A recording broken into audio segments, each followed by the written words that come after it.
Aloha everyone, my name is Alessandro and this is the Temple of Surf, the podcast. We'll give you full access to the best surfers, skaters, shapers, surfboard collectors, shop owners in the world. Discover with me their stories, the greater successes, amazing behind the scenes, and much more. Aloha! Welcome to the 10th episode of our third series of our podcast. Today with us, representing Italian surfers, Angelo Bonomelli. We discuss with him about surf, Olympic Games, surf culture, and much more.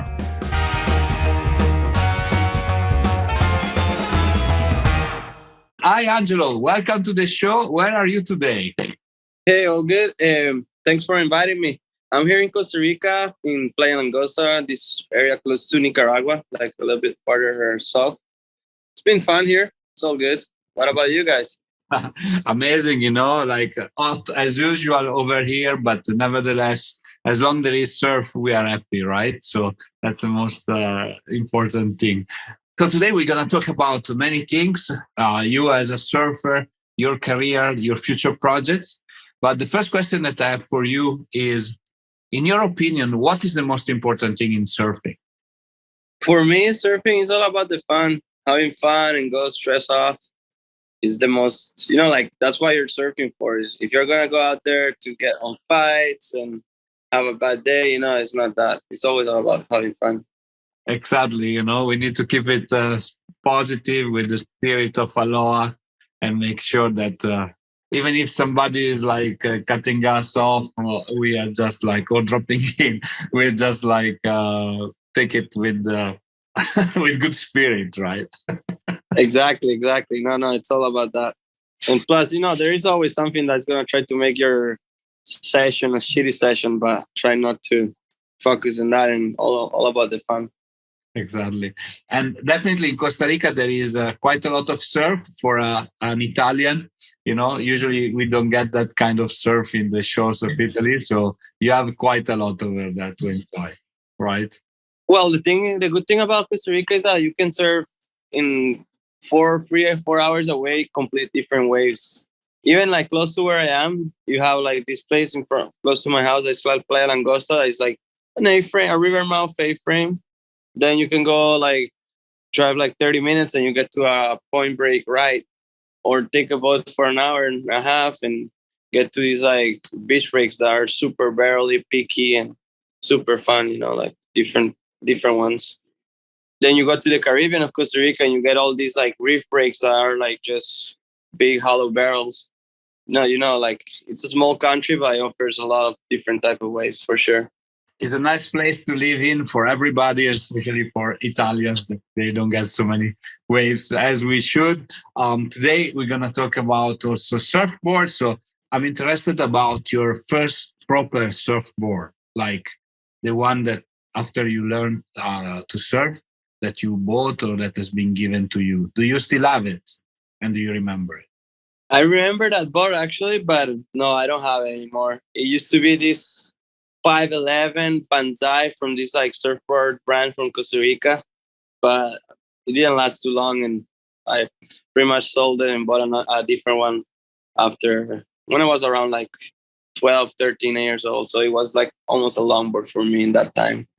Back in the days. Definitely not. Now it's a shortboard, right? 5'10". It's quite small. So let's talk about your career as a surfer. In your opinion, what was the defining moment of your career? Honestly, I never had like high beats on my career. It was pretty mellow down. After I never had big sponsors, so to make the most of it, you need a lot of money to travel around and do as many competitions you can, and hopefully you can follow the swells as well, because Indonesia offers some great waves, and even Europe, everywhere in Europe you can find really good waves. So you would need to have a big budget to travel around all of that. And honestly, maybe I got second in this WQS in England in the Board Masters once, and the third year I got third, I think third or fourth. But anyway, I got a couple of good results, but just in England in the QS. Otherwise, not really, nothing much. How expensive is to go in the tour? You were talking about you need to have a lot of sponsors for like somebody that is not, let's say, in the industry. We're talking about what?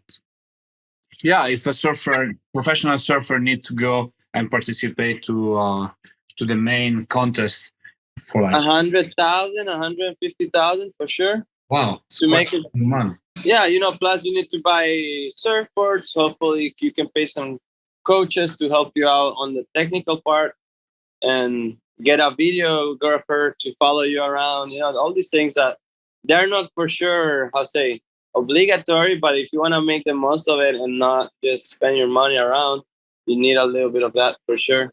Because it's not only about competing now; it's also about being seen and attract new sponsor. Right? It changes a little bit the game, right? No, definitely, definitely. Like it's all about that image that you create with your surfing and your traveling and how you live your life that people likes to follow it. So you get to attract people and follow you, and that's why how sponsors gets interested in athletes. Like, It's totally a different ball game than the one that they were used to do in the 60s or the 70s, right? Where the most important thing was just to compete at that time. exactly, for sure. Back in the days, it was just about getting on the car and getting to these most of the time lonely spots. So it wouldn't be a lot different for sure. Now it's all about this image, Instagram. So I mean, social media in general. Yeah. That's gonna make you be a successful surfer. Doesn't even matter how good you are in the water sometimes. And that says a lot. That says a lot, but nevertheless, that's the modern time we're living on. Let's talk about people, surfers. In traveling around the world in your career, you met quite a lot of surfers. Was there one particularly one meeting that was very important or meaningful for you? I mean, I have a lot of good friends from surfing and traveling around everywhere in the world. I mean, all of the countries I've been. Like, I met so many people thanks to surf.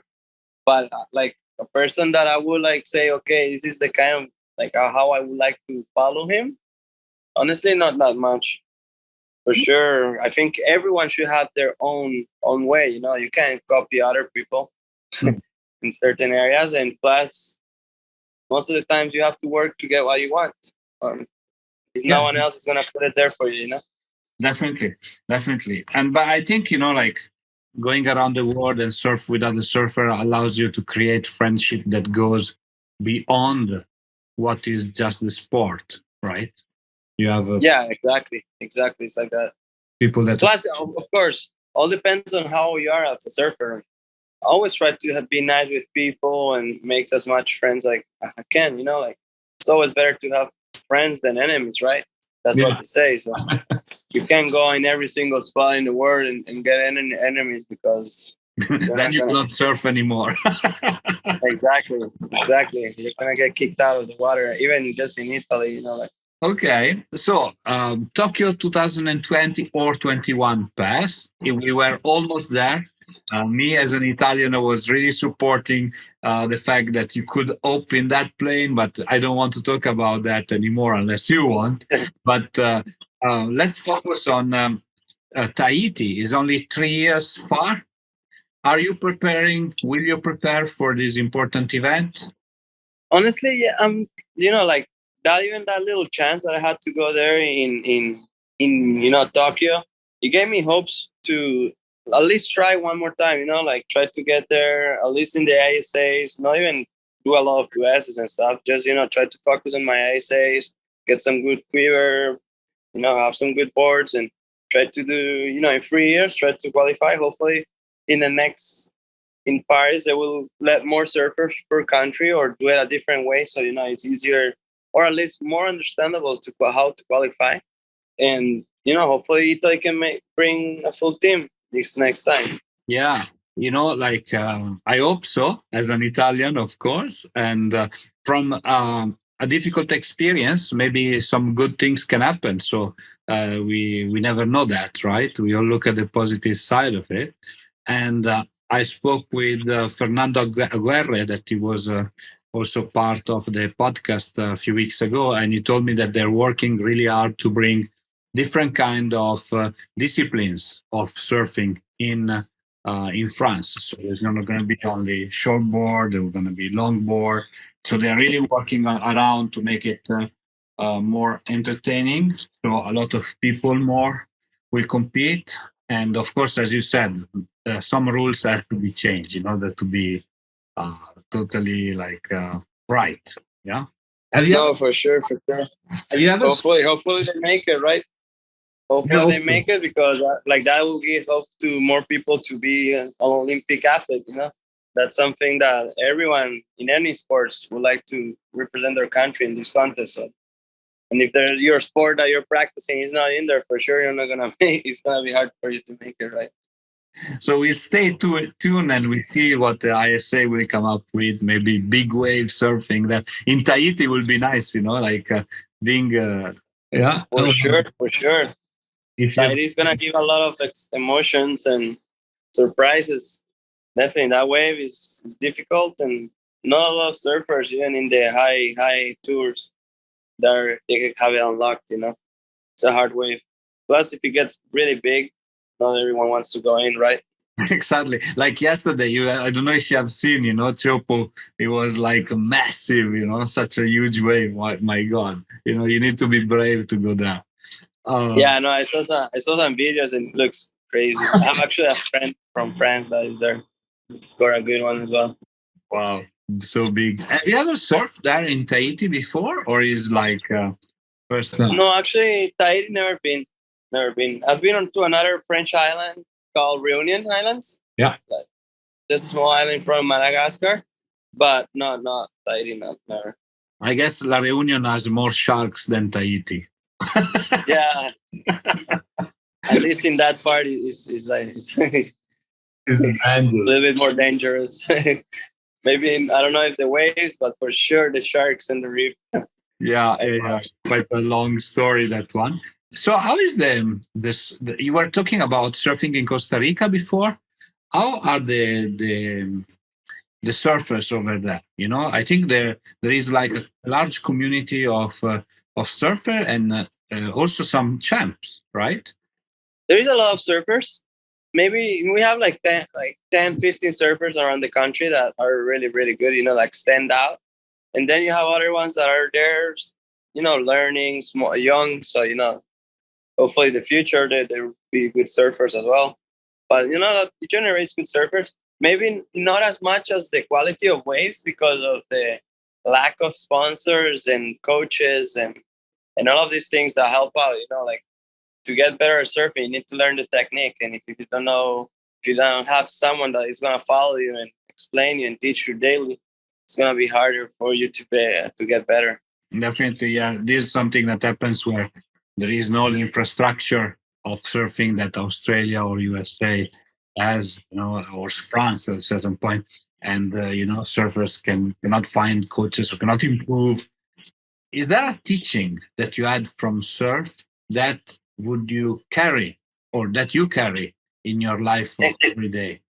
I could say that in my career, I was super lucky. When I turned like 17, I got in the Volcom team in Europe, and they had this coach, Didier Peter, that really helped me out.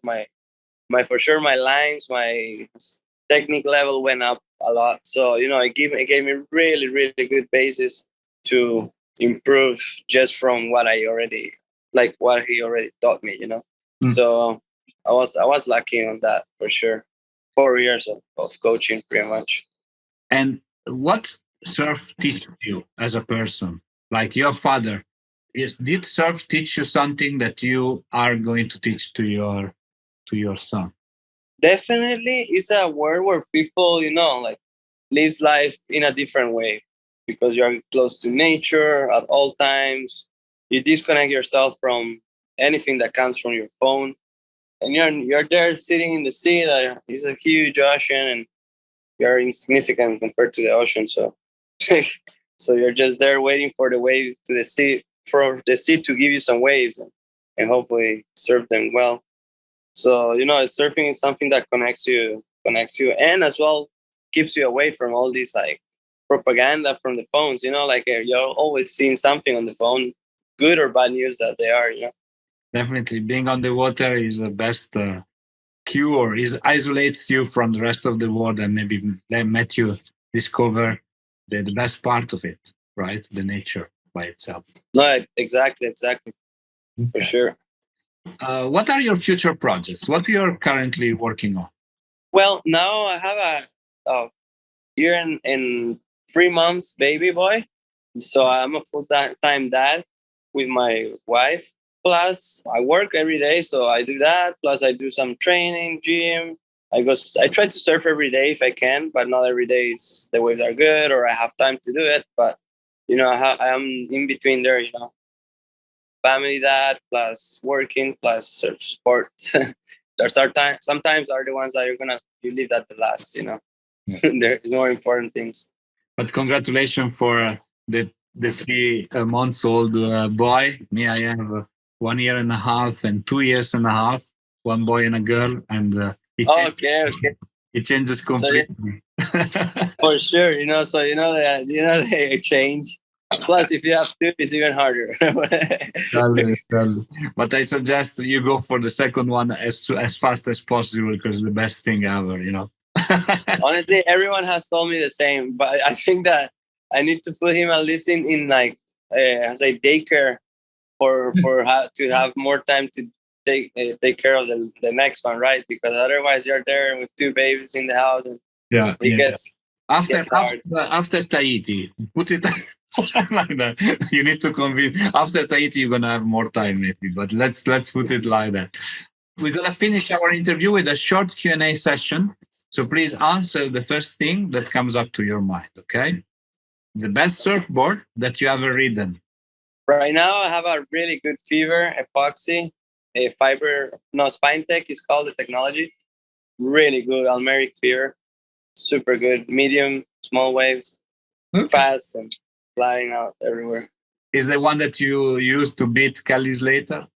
It's the same model, but this one is in like epoxy, and the other one was in normal fiberglass. Okay. Who's your favorite shaper? I don't have one shaper that I would say, yes, I want this. Like, I like this one. For sure, I like Almerics. In Spain, one guy does it. In Costa Rica, some other guy does it. And in America, I don't know if Almeric does it, but there is for sure a shaper. So, I like the brand. It's really good. The way all their shapes are fun. Depending on your surfing, you should choose a different one. Yeah. And as well, I used for a while, I used the Lost Driver. The other, from Los Mayhem, really good as well. I haven't tried Sharp Eyes, JS's, Chili's that much, and there's other brands that are really good. But for those two, I'm positive that are good, and I got really good bars from them for sure. Right now, my quiver is all Almerics, but they're all good. Any conditions, depending on the condition, you should choose different waves, boards models as well, because some have more rocker and some less. But for sure, they shape really good parts. Personal question: your favorite song? I don't know. I like reggae music a lot, some reggaeton, hip hop, a little bit of everything. But I don't have a favorite song that I would put on, like every day or something like that. Okay, the general music is still good. I really like as well. What is your favorite surf spot? Definitely, I really like Slavi Barrel. So I will go to Salsa Brava, this wave in the Caribbean of Costa Rica that is like a big wedge that turns on really good. Okay, your favorite surfer of all time? I like completed surfers for sure. I will go about Dane Reynolds, Julian Wilson, Jordy Smith. That kind of like complete and really good in every single area, from airs to barrels to turns to carves. Like all these different things. And the last question is a little bit unusual. We ask everyone on the show, has nothing to do with surf. And since you are a father and a husband, of course, you can answer us. We want to know your best relationship advice. Women always have the right. They're always right. I could say. No, for sure. If you don't want to be fighting it a daily, you have to be a little bit, let it go sometimes. Eric Gordon of Gordon and Smith told me, like, Alessandro, that my best relationship advice is do the dishes.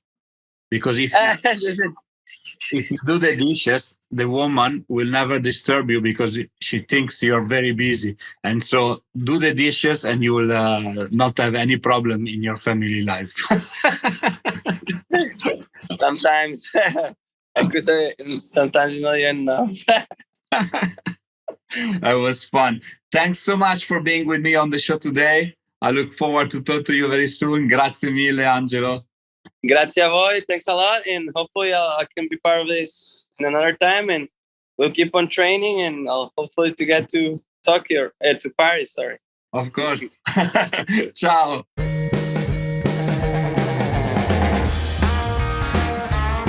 Hi, it's me again. I hope you enjoyed our today's episode. If you want to know more about us, please follow www.thetempleofsurf.com and all our social media. Mahalo!